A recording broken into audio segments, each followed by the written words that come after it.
একজন সাহিত্যিক হচ্ছে একটা সমাজের দর্পণ। আমার একটা মাত্র বউ আছে আর আমার ৩টা বাচ্চা আছে। আমি বললাম যে কবিতা লিখবো কি লিখবো না সেটা বড় বিষয় না, বড় বিষয় হচ্ছে তোমরা সবাই মাইর খাইছো, আমি খাই নাই।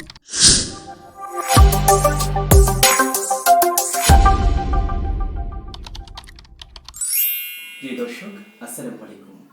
চলছে প্রাণীর মেলা, বই মেলা। আর এই মেলাকে শুরু করে লেখক পাঠকের অন্যরকম একটা আনন্দ কাজ করে পুরো মাস জুড়ে। আর ফেব্রুয়ারি তো আমাদের ভাষার মাস। ফেব্রুয়ারি মাস মানে আমাদের মায়ের ভাষায় কথা বলতে পারার সেই স্বাধীনতার মাস। ফেব্রুয়ারি মাস মানে ২১-এর সেই রফিক, জব্বার, সালাম সহ অগণিত তরতাজ রক্তের বিনিময়ে পাওয়া আমাদের বাক স্বাধীনতা। প্রিয় দর্শক, এই পুরো মাস জুড়ে শুদ্ধ স্বরের স্পেশাল আয়োজন লেখক পাঠকের মুখোমুখি। আজকে আমার সাথে আছেন বর্তমান সময়ের অনেক পরিচিত একজন কবি, তরুণ কবি মাসুদ পারভেজ। চলুন তাহলে আর দেরি না করে আজকের অতিথির সাথে আলাপে যাওয়া যাক। আসসালামু আলাইকুম। ওয়ালাইকুম আসসালাম রহমতুল্লাহ। কেমন আছেন? আলহামদুলিল্লাহ ভালো আছি। ভালো থাকাটা জরুরি জীবনের জন্য। অবশ্যই অবশ্যই ভালো আছি, আপনি কেমন আছেন? আমিও ভালো আছি আলহামদুলিল্লাহ। ছোটবেলাটা আপনার কোথায় কেটেছে এবং কেমন কেটেছে? আর শৈশবটা কাটছে আসলে গ্রামে। আমি একদম নিতান্ত গ্রামের ছেলে। লোহাগাড়া থানায় আমিরাত ইউনিয়নের পশ্চিম হাজারিয়া গ্রাম। আমাদের বাড়ির পাশে একটা ছোট একটা নদী আছে, নদীর নাম হচ্ছে টঙ্কাবতী। ওখানেই আমার জন্ম, বেড়ে ওঠা ওখানে আর কি। এবং আমি দেখেছি আপনার অনেকগুলো কবিতার মধ্যে সেই টঙ্কাবতী আপনি নিয়ে এসেছেন উপমায় উৎপ্রেক্ষায়। টঙ্কাবতী এত বেশি আপনাকে টানছে কেন? এটা হচ্ছে একটা মানে হয় না যে মানুষ মাতৃত্ব যেমন বলতে পারে না, মাকে যেমন বলতে পারে না, যেখান থেকে চলে আসছে শেকড়টা মানুষ আসলে বলতে পারে না। তো আমার কাছে টঙ্কাবতীটা ওই ধরনের একটা মানে একদম হৃদয়ের একটা কথা থাকে আর কি এখানে। টঙ্কাবতীর সাথে কি আপনার ছোটবেলার কোনো প্রেমের সম্পৃক্ততা আছে কিনা? যে আমি আমরা যখন খেলতে যেতাম সেখানেও টঙ্কাবতী, আমার বাড়ির পাশে টঙ্কাবতী। বা একটু ভালো লাগার জন্য যদি কোথাও যেতে তাহলে বাড়ি থেকে বেরোলে টঙ্কাবতী। তো এই জিনিসটা হচ্ছে, এটার চেয়ে বড় প্রেম কিংবা ভালোবাসা আসলে আর হয়ে ওঠে না। শৈশব এবং কৈশোরের একসাথে প্রেমের স্মৃতি জড়িয়ে আছে টঙ্কাবতীতে। আচ্ছা, টঙ্কাবতী এবং যে প্রাকৃতিক পরিবেশ, এই পরিবেশ আসলে আপনাকে হয়তো কবি হতে বাধ্য করেছে।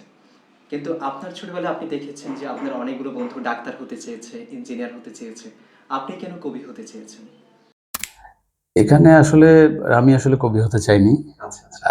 এখনো আমি আসলে নিজেকে কবি হিসেবে মনে করি না। এটা হচ্ছে ভালো লাগা থেকে লেখালেখিটা চলে আসতে হচ্ছে। এটা একটা ছোট্ট গল্প আছে। আমি কখনো ভাবি না যে আমি লেখালেখি করবো কিংবা আমি কবিতা লিখবো, মানে এটা অনেক বড় বিষয় মনে হতো আমার কাছে। আমি যখন ক্লাস 8-এ পড়ি, তখন ক্লাস 8-এর 1998 সন, ক্লাস 8-এর পাঠ্যপুস্তকে কবি জীবনানন্দ দাশের আপনার আবার আসি বিবরে কবিতাটা ছিল। তো আমরা আমাদের ঐতিহ্যগত আগে যে পড়াশোনাগুলো ছিল, আমাদের স্যাররা কি করতো, আমাদেরকে পড়া দিয়ে আসতো যে তুমি কালকে কবিতাগুলো তোমরা শিখে আসবা, মুখস্থ করে আসবা। তো আমি সেদিন কবিতাটা শিখি নাই। এবং আমার মনে আছে যে 12 লাইন 13 লাইন পরীক্ষা আসতো। এখন আমি স্যার বলছে যারা যারা শিখো না তারা দাঁড়াও। এখন আমি না শিখার দলে আমি দাঁড়াই গেছি। এখন স্যাররা যেটা করতো, আগে বেদ নিয়ে আমাদেরকে শাসন করতো। এই জিনিসটা আমার মনে হয় যে এখন যারা ছাত্রছাত্রী আছে এরা মিস করে। তো স্যার সবাইকে মেরে আসতেছে, এখন আমাকে যখন মারবে আমি বললাম স্যার আমাকে মারবেন না। তো বললো যে কেন, তুমি কোন নবজাত হয়েছো? না স্যার, এই ধরনের কবিতা চাইলে আমি দিনে একটা লিখতে পারি। একটু একটু অবাক হয়ে যায়নি স্যার? স্যার মনে করতেছে যে এটা কি মস্করা, এটা কি কাতাব কবি জীবনানন্দ দাশের কবিতা।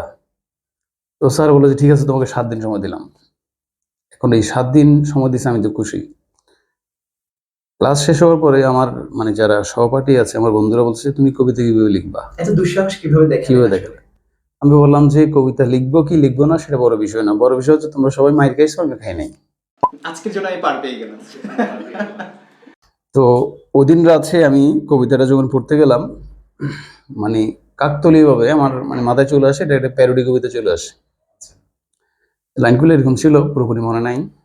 আবার আসিব ফিরে এই বিদ্যালয়ে, হয়তো ছাত্র নয় শিক্ষক বেশে। মানে এইভাবেই মানে পুরো কবিতাটা আমি প্যারোডি করে ফেলছিলাম। ওখান থেকেই শুরু। নিজের ভালো লাগার জন্য লিখতাম। আমি কখনো আসলে মানে প্রকাশ মুখর ছিলাম না, এটা আপনারাও জানেন। নিজের মধ্যে রেখে দিতাম। এভাবেই চলতেছিল আর কি। কেমনে কেমনে লেখালেখি হয়ে গেল। আমার 4টা বই হয়ে গেল অলরেডি। প্রথম বইটা হচ্ছে 2019-এর বইমেলাতে, এটা পায়রা প্রকাশনীতে ছিল। বইয়ের নাম ছিল অবেলা। সবচেয়ে বেশি পাঠকের কাছে গেছে এটা হচ্ছে দুপংক্তি। এরপরে হচ্ছে অবেলাটা আসলে করে না কি জন্য, ওখানে যে প্রকাশক ছিল উনি আসলে কিছুদিন পর উনি আসলে নিরুদ্দেশ হয়ে যায়, ওনাকে আর খুঁজে পাওয়া যাচ্ছিল না। তো যে কারণে আসলে আর হয়ে ওঠে নাই। এবং আমিও, আমারও চিন্তা আছে যে অবেলাটা আবার নতুন করে একটু রিপ্রিন্ট আনার, একটু সংশোধন করে। কারণ যেহেতু প্রথম দিকের কবিতাগুলো ছিল, আমার মনে হচ্ছিল যে কিছু কিছু জায়গায় একটু সংশোধন করা উচিত। ধন্যবাদ। আমরা জানি যে এবারের 21শে গ্রন্থমেলায় আপনার একটি কাব্যগ্রন্থ এসেছে, চিকা মারা নিষেধ। এই নামটি আসলে কিভাবে আপনি সিলেক্ট করেছেন বইয়ের জন্য? এটা হচ্ছে কি আসলে, মানুষ এখন যারা লেখালেখি করে, তারা মনে করে হচ্ছে লেখালেখির জন্য মানে নারী প্রেমটা হচ্ছে একমাত্র উপজীব্য কিংবা একমাত্র বিষয়বস্তু। তো আমার কাছে জিনিসটা কখনো তেমন মনে হয়নি। আমার কাছে মনে হয়েছে একজন কবি, একজন সাহিত্যিক হচ্ছে একটা সমাজের দর্পণ।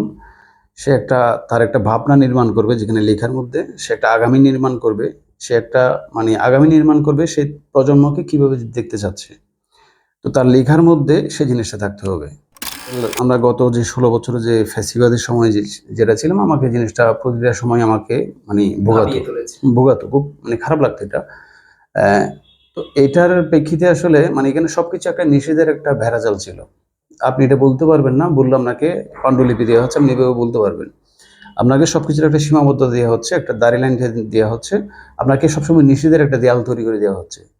তো আমার যে এখানের গ্রন্থে যে লেখাগুলো আছে, এখানের অধিকাংশ লেখাগুলো হচ্ছে সেই নিষেধের ভেড়াজাল থেকে বেরিয়ে আসে, একটা শিকা মারার মতো। দীর্ঘ প্রায় 18 বছরের যে অলিখিত যে মনের ভাব, যেটা আপনি প্রকাশ করতে পারেননি বা আমজনতা যেটা বলতে পারেনি, সেই কথাগুলি মূলত আপনি স্বাধীনভাবে প্রকাশ করেছেন চিকা মারা নিষেধে, তাই তো? এখানে একটা বিষয় আমি ক্লিয়ার করি, সেটা হচ্ছে আমার এর আগে যে 3টা বই, অবেলা, তারপরে হচ্ছে আপনার দুপংক্তি, আর পরে হচ্ছে আপনার তোমার হলো এই বিপদ। তো আমি কখনো আসলে ফ্যাসিবাদের এই জায়গাটাকে আমি কখনো গুরুত্ব দিই নাই, যে এটার কারণে একটা প্রবলেম হবে, এটার কারণে আমার একটু হুমকি আসবে। আসা নাই তা না, অনেক কিছু আসছে। তো সেই জিনিসটাকে আমি কখনো কানে রাখি নাই। আপনি আমার যে আগের যে বইগুলো পড়ছেন, তোমার হলো এই বিপদ, তোমার হলো এই বিপদে আমরা অর্ধেক কবিতা হচ্ছে আমরা ফ্যাসিবাদের বিপক্ষে ছিল। তো এবারের বইটা স্পেশাল হচ্ছে, এখানে আসলে এই সমসাময়িক কবিতাগুলো এখানে বেশি আছে। সেজন্য এটাকে আসলে ওটার ব্যঙ্গার্থ হিসেবে আমি চিকা মারা নিষেধ হিসেবে করছি। দ্বিমতের চট্টগ্রামের স্টল হচ্ছে আপনার 102। 102 আপনার এখানে আমার 2টা বই আছে। একটা হচ্ছে আপনার তোমার হলো এই বিপদ, যেটা গত বছর আপনার প্রকাশিত হয়েছিল। এরপর এবছরের চিকা মারা নিষেধটা হচ্ছে 102। এই 2টা বই 102 স্টলে পাবেন।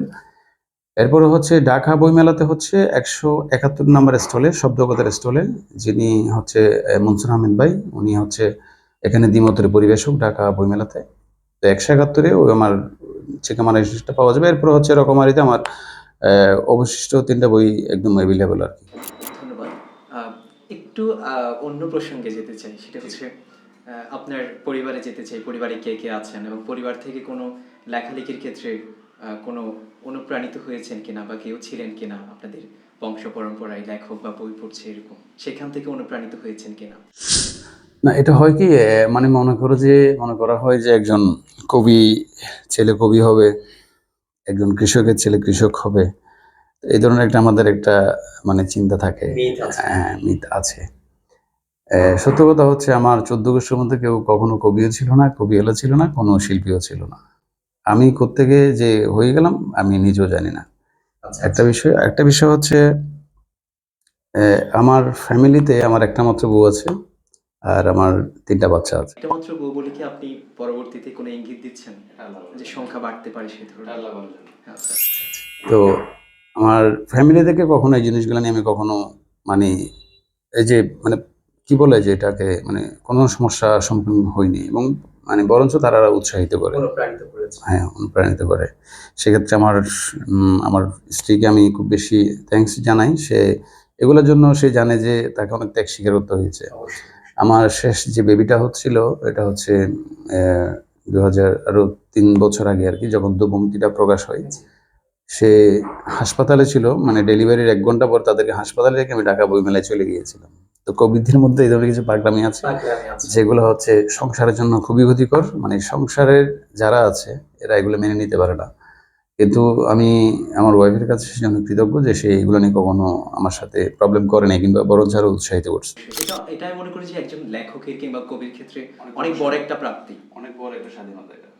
আচ্ছা, একটা বিষয় জানতে চাই, সেটা হচ্ছে আপনি একটু আগে বলছিলেন যে লেখকের ছেলে লেখক হবে, কবির ছেলে কবি হবে, কিংবা কৃষকের ছেলে কৃষক হবে, বা এই ধরনের আরো যতগুলো প্যাটার্নই আছে। তো আপনি আপনার ছেলে মেয়েদেরকে নিয়ে কি ভাবেন?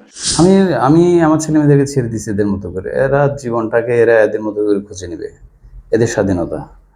তবে আমি অবশ্যই চাই যে আমার ছেলেমেয়েরা একজন সুস্থ মানুষ হোক, অবশ্যই একজন সুস্থ মানুষ হোক, যার থেকে ইনসাফ এবং ইনসানিয়ত দুইটা জিনিসই থাকবে, আর বেশি কিছু না। আর বেশি কিছু লাগবে না, মানে এরা কি জব করতেছে, কি কাজ শিখতেছে, কি পড়াশোনা করতেছে, এটার চেয়ে গুরুত্বপূর্ণ হচ্ছে এই দুইটা জিনিস। বর্তমানে তো আপনি নিজেও একজন তরুণ লেখক, কবি। আরো অনেক তরুণ লেখকরা এখন বইমেলায় বই আনছে, বই প্রকাশ করছে। তরুণ লেখকদের মধ্যে আসলে কয়েকজনের নাম কি একটু বলতে পারবেন, যাদেরকে আপনি পড়েন বা যাদেরকে নিয়ে আপনি আশান্বিত? অনেকেই আছে, আসলে অনেকেই আছে, কিন্তু সমস্যাটা হচ্ছে ওইখানে না, সমস্যাটা হচ্ছে অন্য জায়গায়। মনে করেন যে, যেমন আপনি একজন কবি, আপনি অনেক ভালো লিখেন, তারপরে হচ্ছে আমাদের জহির ভাই ভালো লিখে, এরকম। হ্যাঁ, কাজী আহমেদ। এখানে এখানে আমাদের সার্কেলে অনেক ভালো ভালো মানে কবি সাহিত্যিক আছে। তো এগুলো সামনে আসে না কেন? মানে এখন হচ্ছে আসলে ভাইরালের যুগ। আপনি ধরেন যে কোনো একটা 19-20 কোনো কিছু করে আপনি ভাইরাল হয়ে গেছেন, এরপর হচ্ছে আপনি যেন তেন একটা বই লিখে দিলেন, সেটা আসলে পাঠক নিচ্ছে। এখন আপনি মানুষ হিসেবে বলেন কিংবা একজন সাহিত্যিক হিসেবে বলেন, আপনার দায়বদ্ধতার একটা বিষয় থাকা উচিত যে আমি আমার পাঠকদেরকে আমি ঠকাচ্ছি কিনা। আমি একটু আগে বললাম যে একজন সাহিত্যিক কিংবা একজন কবি হচ্ছে একটা সমাজের দর্পণ, যে আগামী নির্মাণ করবে। এখন আপনি যদি উল্টাপাল্টা কোনো কিছু দিয়ে একটা প্রজন্মকে যদি ধ্বংস করে দেন, তাহলে সেটার জন্য কিন্তু দায়ী কিন্তু আপনি। তো আহমেদ ছফার কিছু কথা ছিল, সেটা হচ্ছে কি একজন মানে লেখকের মানে সৎ হওয়াটা খুব জরুরি। এখন মনে করেন যে বাংলাদেশের রাজনৈতিক প্রেক্ষাপটে আপনি অনেক কোনো একটা দলকে সমর্থন দিতে পারেন, ভালো লাগা থাকতে পারে, কিন্তু আপনি যদি আপনার জায়গা থেকে সেই জিনিসগুলোকে তাদের ভালো মন্দগুলোকে যদি বিশ্লেষণ করেন, তাহলে সেটা হচ্ছে ঠিক আছে। কিন্তু আপনি যখন মানে একদম অন্ধ হয়ে যাবেন, তখন এই জিনিসটা কিন্তু ক্ষতিকর। কারণটা হচ্ছে আপনি যেটা লিখে যাচ্ছেন সেটা থেকে যাচ্ছে। অবশ্যই। একজন রাজনীতিবিদ যেটা বলতেছে সেটা আজকে নাই, কালকে না থাকতে পারে, আজকে আছে কালকে না থাকতে পারে। কিন্তু একজন লেখক যেটা লিখতেছে সেটা কিন্তু থেকে যাবে। সুতরাং মানে একজন লেখকের মানে সততা হচ্ছে সবচেয়ে বেশি জরুরি। যে আগামী নির্মাণ করবে সে আগামীটা যেন সুন্দর হয়।